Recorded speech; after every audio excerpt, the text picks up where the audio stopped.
창세기 28장.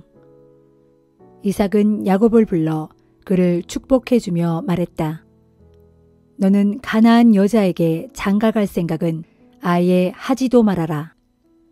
너는 지금 밧단 아람으로 가서 내 외할아버지 부두엘의 집으로 찾아가라. 그곳에서 외삼촌 라반의 딸들 가운데 하나를 선택하여 그녀와 결혼하도록 해라. 전능하신 하나님께서 네게 복을 내려주실 것이다. 네가 자식을 많이 볼 것이고 네 후손이 수도 없이 불어나 여러 나라를 이룰 것이다. 하나님께서 아브라함에게 복을 내리셨던 것처럼 너와 네 후손들에게도 복을 내리시길 빈다. 또 네가 지금 나그네로서 살고 있는 이 땅을 네가 유산으로 받을 수 있게 되기를 바란다. 이삭은 야곱을 떠나보냈다. 야곱은 밧단 아람으로 가서 거기서 아람 사람 부두엘의 아들인 외삼촌 라반의 집을 찾아갔다. 라반은 야곱과 에서의 어머니인 리브가의 오빠였다. 한편 에서는 이삭이 야곱을 축복해주고 그를 밧단 아람으로 보내 그곳에서 신부감을 찾으라고 한 사실과 이삭이 야곱에게 가나안 처녀와는 결혼하지 말라고 당부했다는 사실을 알게 되었다. 또 에서는 야곱이 아버지와 어머니의 말씀에 따라 밧단 아람으로 떠난 사실도 알았다. 에서는 자신이 아내로 맞은 가나안 여인들이 아버지의 마음에 흡족치 않다는 것을 알았다. 에서는 이스마엘에게 가서 그의 딸 마할랏을 아내로 맞아들였다. 마할랏은 느바요스의 누이이며 아브라함의 손녀였다. 야곱은 브엘세바를 떠나 하란을 향해 길을 나섰다. 해질 무렵 야곱은 어떤 곳에 이르러 그곳에서 하룻밤을 지내게 되었다. 야곱은 돌 하나를 주워 그 돌로 베개를 삼고 누워 잠을 잤다. 야곱은 꿈을 꾸었다. 꿈에 땅바닥에서부터 사닥다리가 세워져 있었는데 사닥다리 꼭대기는 하늘까지 닿아 있었다. 그리고 하나님의 천사들이 그 사닥다리를 타고 오르락내리락 하고 있었다. 주께서 그 사닥다리 위에 서서 야곱에게 말씀하셨다. 나는 너의 할아버지 아브라함의 하나님이고 너의 아버지 이삭의 하나님이다. 네가 지금 누워있는 이 땅을 내가 너와 네 후손에게 주겠다. 네 후손이 땅의 티끌처럼 많아져 동서남북 어디로든 네 후손이 퍼져나갈 것이다.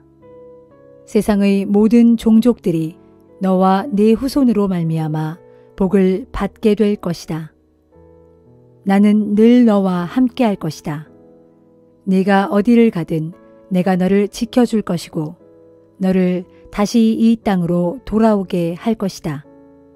내가 네게 약속한 것을 다 이루기 전에는 내가 절대로 네 곁을 떠나지 않을 것이다. 야곱이 잠에서 깨어나 말했다. 주께서 바로 이곳에 계시는데도 나는 그것을 몰랐구나. 야곱은 두려워하며 말했다. 이곳은 얼마나 두려운 곳인가. 바로 여기가 하나님의 집이 아닌가. 이곳이 바로 하늘로 가는 문이로구나. 야곱은 다음날 아침 일찍 일어나 베개로 베고 잤던 그 돌로 기념석을 세우고 그 위에 기름을 부었다. 야곱은 그곳을 베델이라 이름 지었다. 그 성읍의 본래 이름은 루스였다. 야곱이 맹세하면서 약속했다. 하나님께서 저와 함께 하시고 제가 가는 곳마다 저를 지켜주시고 제게 먹을 것과 입을 것을 주신다면 그래서 제가 무사히 아버지가 계시는 고향집으로 다시 돌아가게 해주신다면 주께서는 저의 하나님이 되실 것입니다. 또 제가 세운 이 기념석은 하나님의 집이 될 것이고 저는 주께서 제게 주신 것 가운데 열의 하나를 주께 드리겠습니다.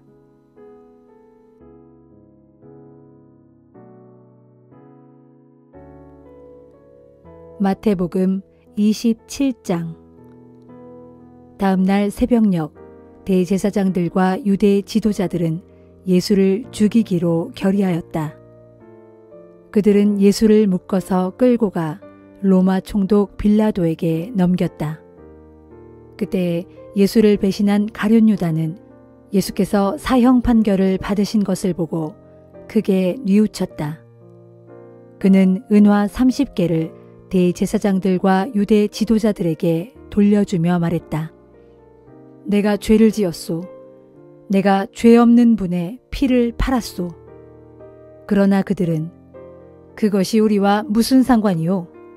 당신이 알아서 처리하시오. 하고 대꾸했다. 가룟 유다는 은화를 성소에 내던진 후 어디론가 뛰쳐나가더니 스스로 목을 매달아 죽었다. 대제사장들은 그 은화를 주워들고 이것은 핏값이므로 성전 금고에 넣을 수 없소. 이런 돈을 받는 것은 우리 율법에 어긋나는 일이오. 하고는 의논 끝에 그 돈으로 옹기장이의 밭을 사서 이방인들의 묘지로 사용하기로 결정했다. 그래서 그 밭은 오늘날까지 피밭이라고 불린다. 이리하여 예언자 예레미야의 예언이 이루어진 셈이다. 그들이 그를 판 대가로 이스라엘 사람들이 정한 사람의 몸값인 은화 30개를 받아 그것으로서 옹기장의 밭을 샀으니 이는 주께서 내게 명하신 그대로이다. 예수께서 총독 앞에 서시니 총독 빌라도가 예수께 물었다. 당신이 유대인의 왕인가? 예수께서 대답하셨다. 지금 당신이 그렇게 말하고 있소. 그러나 예수께서는 대제사장들과 유대 지도자들이 고발하는 말에는 아무런 대꾸도 하시지 않았다. 총독 빌라도가 물었다. 당신은 저 사람들이 하는 말이 들리지 않는가? 그러나 예수께서는 그들의 고발에 단 한마디도 대답하시지 않았다. 그러자 총독 빌라도는 이를 아주 이상하게 여겼다. 매년 6월절을 맞이하면 로마 총독이 군중의 요청에 따라 유대인 죄수 1명을 풀어주는 관례가 있었다. 그 당시 바라바라는 소문난 죄수가 갇혀 있었다. 명절날 아침 로마 총독 빌라도는 관저 앞에 모여든 군중에게 물었다. 여러분은 내가 누구를 놓아주기를 바라오? 바라바요? 아니면 그리스도라 하는 예수요? 빌라도는 예수를 따르는 사람들이 많아지자 유대 지도자들이 그것을 시기하여 예수를 자기에게 넘겨준 사실을 잘 알고 있었다. 빌라도가 재판석에 앉아 있을 때 그의 아내가 사람을 보내어 말을 전했다. 당신은 그 죄 없는 사람에게 아무 상관도 하지 마세요.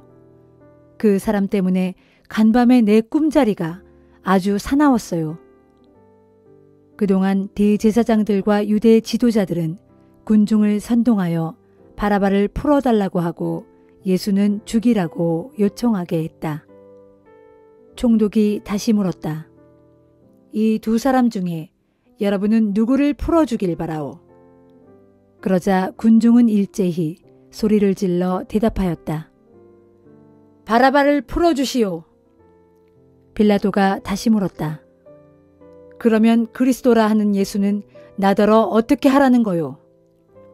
군중은 입을 모아 소리를 질렀다. 그를 십자가에 못 박으시오.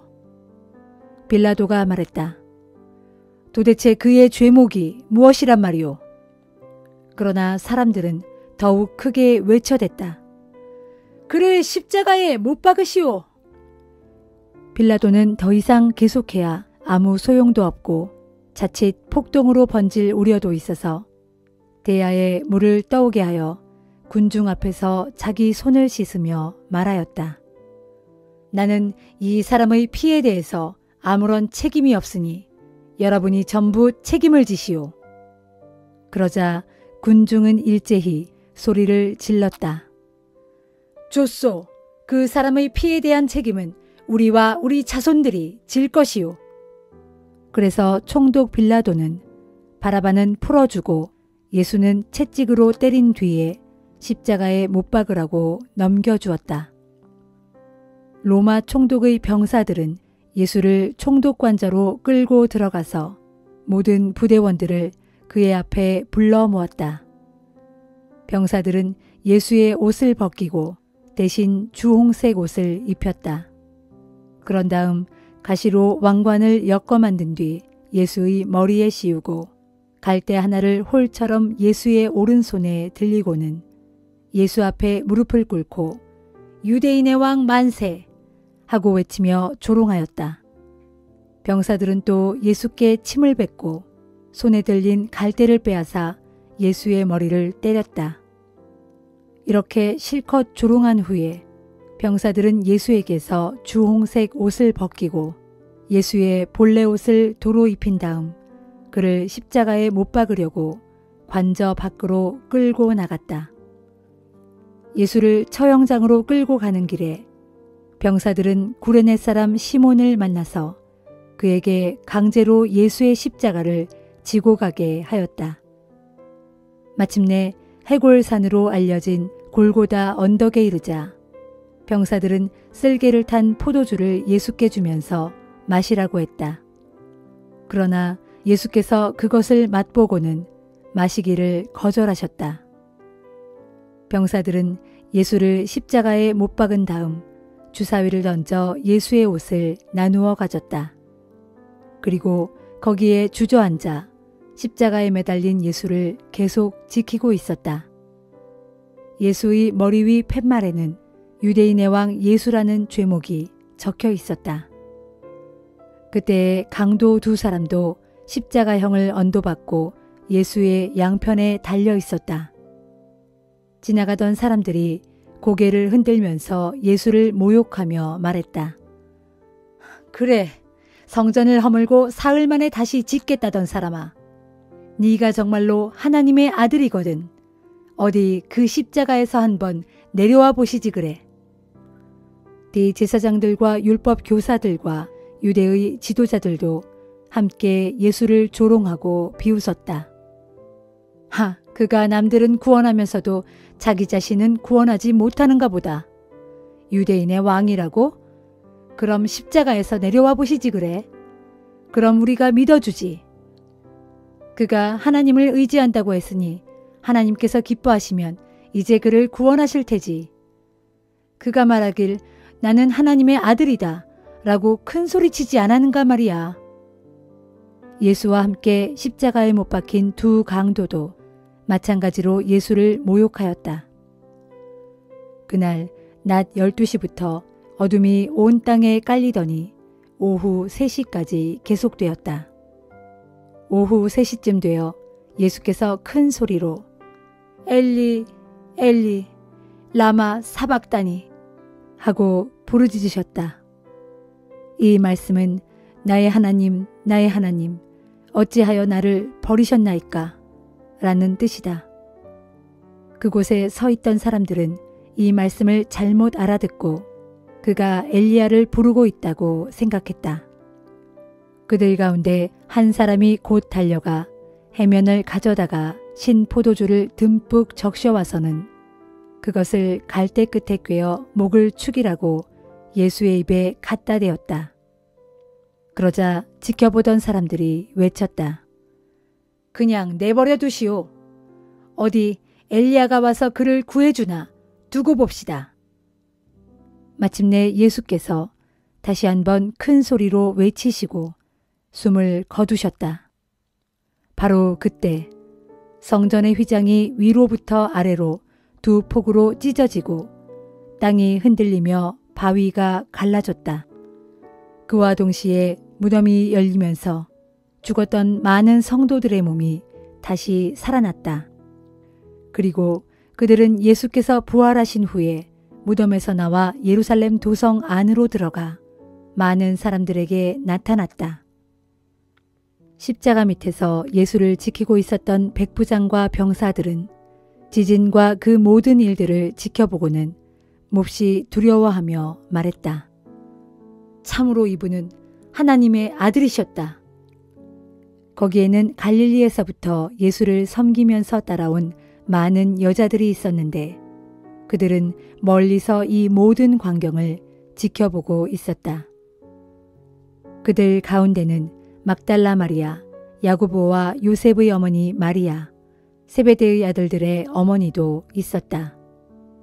날이 저물자 아리마대 사람 요셉이라는 한 부자가 찾아왔는데 그도 역시 예수를 따르던 제자였다. 그가 빌라도에게 찾아가서 예수의 시신을 내어달라고 청하자 빌라도는 그에게 내어주라고 지시했다. 그러자 요셉은 예수의 시신을 가져다가 깨끗한 삼배로 싼 후 바위를 파서 만든 자기의 새 무덤에 모시고 큰 돌을 굴려다가 입구를 막아놓고 갔다. 이런 광경을 막달라 마리아와 다른 마리아가 무덤 맞은편에 앉아 지켜보고 있었다. 이튿날 곧 예비일 다음 날 대제사장들과 바리새파 사람들이 빌라도에게 몰려가서 말했다. 총독각하, 세상을 미혹하던 그 사람이 살아있을 때 내가 사흘 만에 다시 살아날 것이다 라고 말한 것이 기억납니다. 그러니 사흘 동안은 무덤을 단단히 지키라고 명령해 주시기 바랍니다. 그의 제자들이 예수의 시체를 훔쳐다 감추어 놓고는 백성들에게 그가 다시 살아났다 하고 떠들어댈지도 모르기 때문입니다. 그렇게 되면 백성들은 처음보다 더 미혹될 것이 틀림없습니다. 빌라도가 그들에게 대답했다. 알았소. 여러분에게 경비병이 있으니 그들을 데리고 가서 최대한 무덤을 단단히 잘 지키도록 하시오. 그러자 그들은 예수의 무덤으로 가서 돌로 무덤을 철저히 막은 후에 그 돌에 봉인하고 경비병을 세워 무덤을 단단히 지키게 하였다.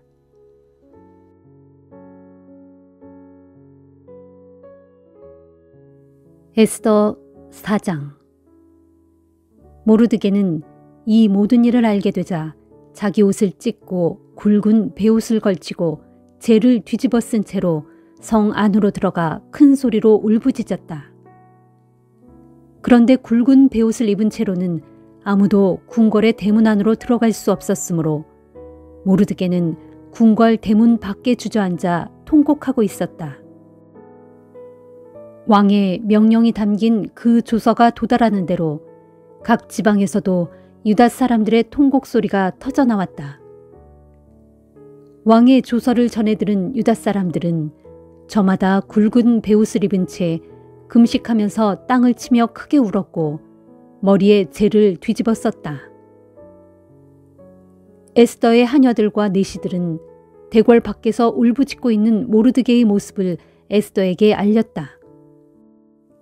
그 소식을 전해 듣고 에스더는 크게 괴로워하고 걱정하면서 모르드게가 갈아입을 좋은 옷을 보냈지만 모르드게는 새 옷을 받지 않았다. 그러자 에스더는 자기 시중을 드는 왕의 내시 하닥을 불러 그를 모르드게에게로 보내면서 무슨 일로 모르드게가 그토록 슬퍼하는지 그 이유를 알아오도록 명령했다. 하닥은 즉시 궁궐 앞에 넓은 광장으로 가서 모르드게를 만났다. 모르드게는 하닥에게 그동안 자신에게 일어났던 일을 처음부터 끝까지 자초지종 다 알려주었다.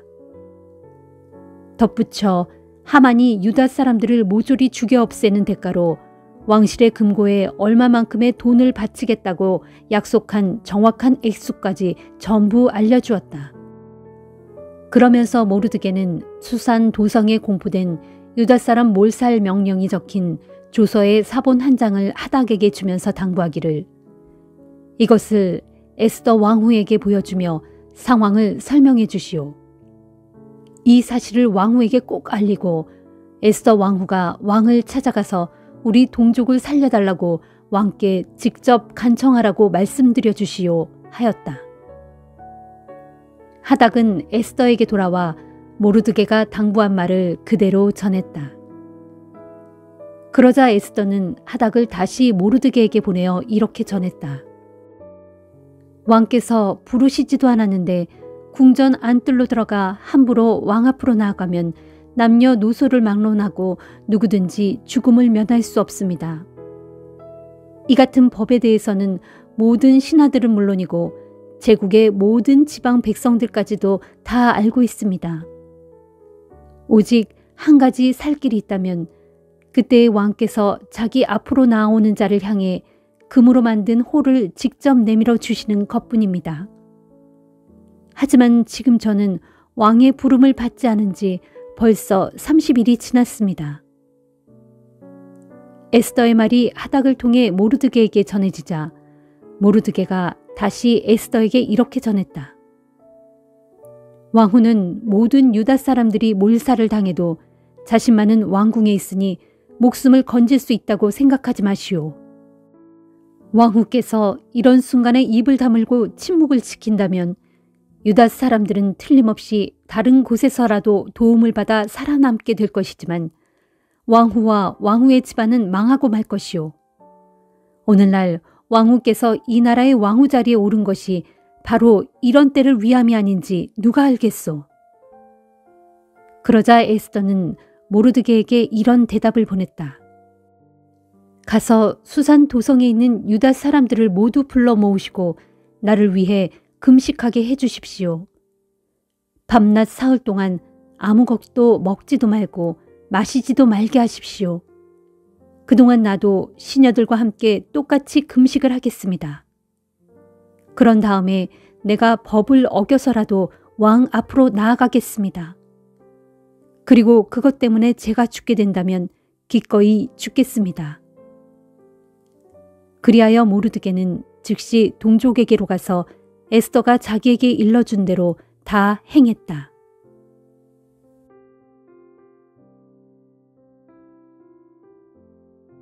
사도행전 27장. 우리가 배를 타고 이탈리아로 가기로 결정되자 바울과 몇몇 다른 죄수들이 황제 부대에 소속된 율리오라는 백부장에게 넘겨졌다. 우리는 아드라무테노라는 항구에서 온 배를 탔다. 이 배는 아시아 지방의 해안을 따라 여러 항구를 들러 항해할 예정이었다. 우리 일행 중에는 데살로니가에서 온 마케도니아 사람 아리스다고도 있었다. 다음 날 우리는 시돈에 닿았다. 백부장 율리오는 바울에게 친절을 베풀어 배에서 내려 친구들을 찾아가서 필요한 것들을 공급받을 수 있게 허락해 주었다. 시돈을 출항한 우리는 맞바람을 만났다. 그래서 항로를 벗어나 키프로스 섬을 바람막이 삼아 그 섬의 해안을 끼고 항해를 계속했다. 우리는 길리기아와 밤빌리아 앞바다를 가로질러서 항해하여 루기아 지방의 무라에 닿았다. 거기서 백부장은 이탈리아로 가는 알렉산드리아 배를 만나자 우리를 그 배에 옮겨 태웠다. 우리는 여러 날 동안 아주 느리게 항해하여 간신히 니도 앞바다에 이르렀다. 그러나 심한 바람 때문에 앞으로 더 나아가지 못하고 크레타 섬을 바람막이 삼아 살모네 쪽으로 돌아서 항해했다. 그렇게 크레타 남쪽 해안을 따라 힘들게 항해하여 라세아 성에서 멀지 않은 아름다운 항구, 곧 미항이라는 곳으로 들어갔다. 우리는 미항에서 여러 날을 머물러 있어야 했다. 금식하는 절기도 지났으므로 항해하기에 위태로운 시기였기 때문이다. 그래서 바울이 사람들에게 말했다. 여러분, 내가 보니 이대로 항해를 계속하다가는 분명 재난을 당하게 될 것이요. 배와 화물뿐만 아니라 우리의 목숨까지도 위태로울 것입니다. 그러나 백부장은 바울의 말을 듣지 않고 선장과 선주의 말을 더 믿었다. 게다가 그 항구는 겨울을 나기에 적합하지 않았다. 선원들은 대부분 항해를 계속하여 베닉스까지 가서 거기에서 겨울을 나자고 주장했다. 베닉스는 크레타 섬에 있는 항구로 서남쪽과 서북쪽만 트여있는 곳이었다. 때마침 남풍이 순하게 불어오자 항해하기에 좋은 날씨로 보였다. 선원들은 바라던 대로 잘 되었다 생각하고는 닻을 올리고서 미항을 떠나 크레타 섬 해안을 따라 항해하기 시작했다. 그러나 얼마 지나지 않아 갑작스레 유라굴로라는 폭풍이 거세게 휘몰아쳐 배를 바다 한가운데로 밀어냈다. 배는 폭풍에 휘말려 도저히 제대로 나아갈 수가 없었다. 우리는 항해를 체념하고 바람이 부는 대로 배를 맡겨둘 수밖에 없었다. 배가 가오다라는 조그마한 섬 뒤로 밀려들자 우리는 간신히 거룻배를 갑판 위로 끌어올릴 수 있었다. 선원들은 밧줄로 거룻배를 선체에 동여맸다. 그런데 그대로 가다가는 배가 모래톱에 처박힐지도 몰랐다. 그래서 선원들은 돛을 내리고 바람이 부는 대로 떠내려가도록 배를 그냥 내버려 둘 수밖에 없었다. 이튿날 파도가 더욱 높아져서 우리가 몹시 시달리게 되자 선원들은 배에 실은 짐을 바다에 던지기 시작했다. 셋째 날에는 선원들이 자기들의 손으로 배의 장비마저도 다 바다에 내던졌다. 며칠 동안 계속해서 해와 별도 보이지 않은 채 사나운 폭풍만 거세게 휘몰아쳤다. 그래서 우리는 살아날 가망이 없다고 보고 완전히 소망을 잃었다. 게다가 우리는 여러 날 동안 아무것도 먹지 못하여 기진맥진한 상태에 있었다. 그때 바울이 선원들에게 말했다. 여러분, 내 말대로 크레타 섬에서 떠나지 않았어야 했소. 그랬더라면 여러분이 이렇게 상처 입고 고통을 겪지 않았을 것입니다. 그러나 이제라도 내가 여러분에게 당부합니다. 모두 기운을 내십시오.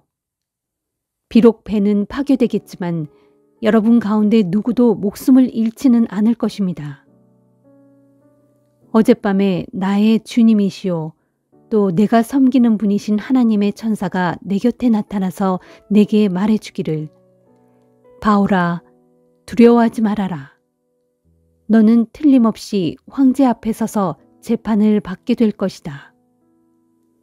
또 하나님께서는 너와 함께 항해하는 모든 사람들의 생명을 너에게 맡겨주셨다 했습니다. 그러므로 여러분 용기를 내십시오. 나는 하나님을 믿습니다. 하나님께서 내게 일러주신 그대로 다 이루어질 것입니다. 이제 우리는 어떻게든지 어느 섬에 닿게 될 것입니다. 우리가 아드리아해에서 폭풍에 이리저리 떠밀려 표류한 지 10나흘째 되던 날 밤이었다. 한밤중에 선원들은 어떤 육지에 가까이 온 것을 느꼈다. 그래서 선원들이 물 깊이를 재어보니 20길 정도였다. 좀 더 가서 다시 재어보니 15길 정도였다. 선원들은 혹시 배가 암초에라도 걸릴까 두려워져서 배의 뒷부분에서 4개의 닻을 내려놓고 날이 밝기를 기다렸다. 그런데 선원 몇 사람이 배를 버리고 도망치려고 배의 앞부분에서 닻을 내리는 척하면서 거룻배를 풀어내렸다. 그것을 보고 바울이 백부장과 병사들에게 말했다. 저 사람들이 배에 그대로 남아있지 않고 도망쳐버리면 당신들은 구조되지 못할 것입니다.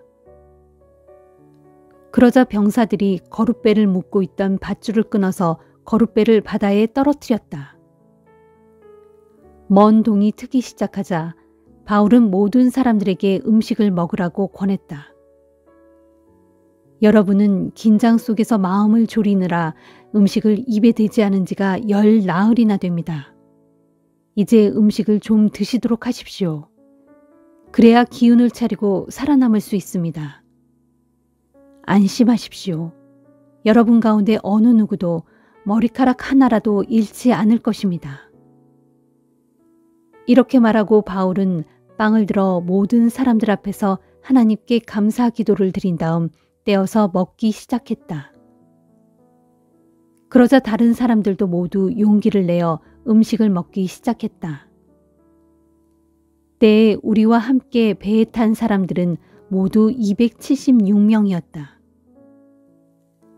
모두 배가 부르게 음식을 먹고 나자 선원들은 배의 무게를 줄이기 위해 실었던 양식을 모두 바다에 던졌다. 어느새 날이 밝자 어느 땅인지는 알 수 없었지만 모래사장이 있는 항만이 보였다. 그래서 그들은 어떻게 해서든 배를 거기에 대기로 했다. 그들은 닻을 끊어 바다에 버리고 키를 묶었던 밧줄을 늦추었다. 그리고 앞 돛을 올려서 바람을 타고 해안 쪽으로 나아갔다. 그런데 배가 두 물살이 합치는 곳에 끼어들면서 모래톱에 얹혀버리고 말았다. 배의 앞부분은 모래 속에 박혀 움직이지 않았고 배의 뒷부분은 심한 파도로 인해 깨어지기 시작했다. 병사들은 죄수들이 혹시 헤엄쳐서 도망할까봐 그들을 아예 죽여버리려고 계획했다. 그러나 백부장 율리오는 바울을 살리고 싶어서 병사들의 계획을 적극 말렸다. 그런 후 백부장은 헤엄을 칠 수 있는 사람은 먼저 바다에 뛰어내려 무트로 헤엄쳐 올라가라고 명령했다. 그리고 헤엄을 칠 수 없는 사람은 널빤지나 부서진 배 조각을 붙잡고 무트로 올라가라고 했다. 그렇게 해서 모두가 무사히 무트로 올라갔다.